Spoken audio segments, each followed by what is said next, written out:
안녕하십니까, 박인정입니다. 오늘 16강은 창업이나 사업 시작할 때 오피스텔을 구입할 때 어떤 효과나 세무 절차가 있는지만 알아보겠습니다.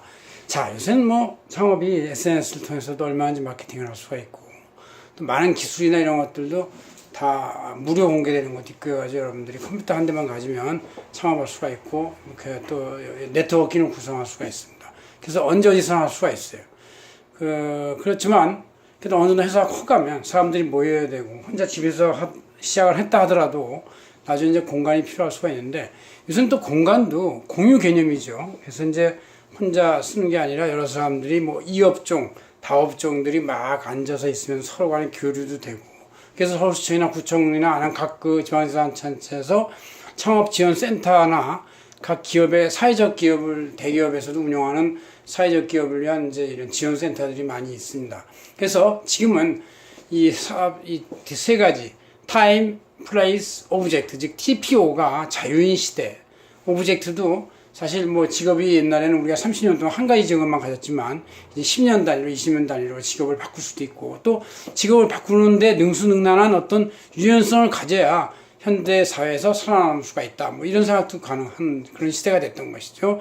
그래서 그렇지만 공간이 필요할 수가 있다. 이럴 때 이제 오피스텔을 적극적으로 활용할 수가 있는데, 직장인도 사실 직장 다니면서도 오피스텔을 사놓는 경우가 있습니다. 전에 말씀드렸듯이 교토 3굴이라고, 영리한 토끼는 굴 3개를 유지해서 언제든지 다재다능하게 피해 다닐 수 있는데, 우리도 직장에 근무하면서도 언젠가 회사를 나와야 되고, 또 회사에 좋은 아이템이 있으면 잘 나와서 창업을 통해 가지고 그 회사의 납품 관계를 유지해서 그 고객 관계를 유지할 수가 있기 때문에, 항상 언제라도 자기가 사무실을 하나 유지할 수 있는 것도 하나의 좋은 방법이라고 생각을 합니다.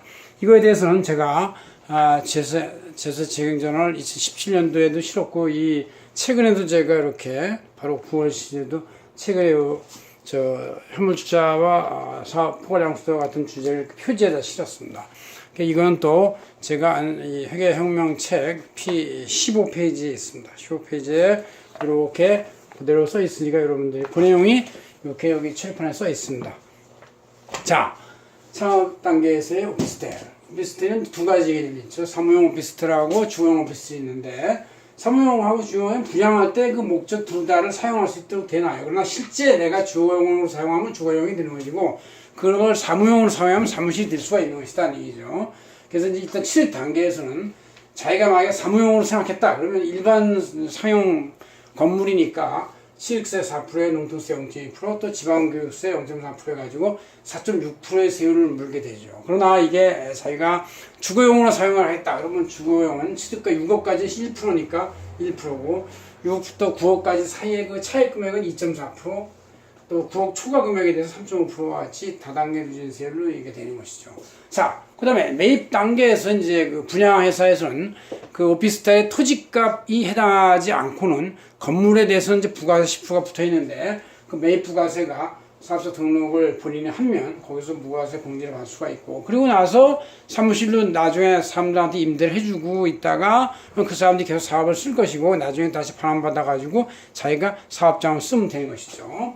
그러나 주거용 오피스텔은 이게 주거용은 부가세가 면세고 임대료도 면세이기 때문에 주거용 오피스텔은 매입 부가세 공제가 되지 않는 그런 개념이라는 얘기죠. 그 다음에 이제 보유하면서 제한세를 내게 되는데, 제한세는 이제 이 사무용 오피스텔은 보통 과표의 70%까지 보통 계산해서 과세를 하게 돼 있고, 주거용은 60% 정도 선에서 이제 0.1%부터 0.4%까지의 그 세율로, 낮은 세율로 과세를 할 수가 있다는 얘기죠. 자, 그 다음 마지막, 최근 양도 단계에서는 이제 오피스텔에 대해서 어쨌든 그 장기 보유 특별 공제 같은 것이 최소 30%까지 적용이 되고, 이 사무용 일반 상용 건물 상가하고 비슷한 거기 때문에 그것도 주택 양도소득세율이 아니라 일반 양도소득세율로 과세가 된다는 얘기죠. 그러나 주거용 오피스텔은 기본적으로 주택이기 때문에 1세 1주택 비과세 가능해. 그러니까 2년 보유에 3년 거주 이런 요건을 충족하면 비과세가 가능하고, 또 장기 보유 공제도 9억까지는 비과세가 됐으면 9억 초과 금액에 대해서 그 연도에 따라서 다단계 누진세율을 적용할 수가 있다. 그런 얘기죠. 그래서 장애물건에도 적용이 되고, 그래서 여러분들이 간단한 오피스텔도 이렇게 두 가지 목적에 따라서 좀 세제 차이가 있다는 걸 알아는 것도 하나의 현명한 지혜라고 생각합니다. 고맙습니다. 박윤정입니다.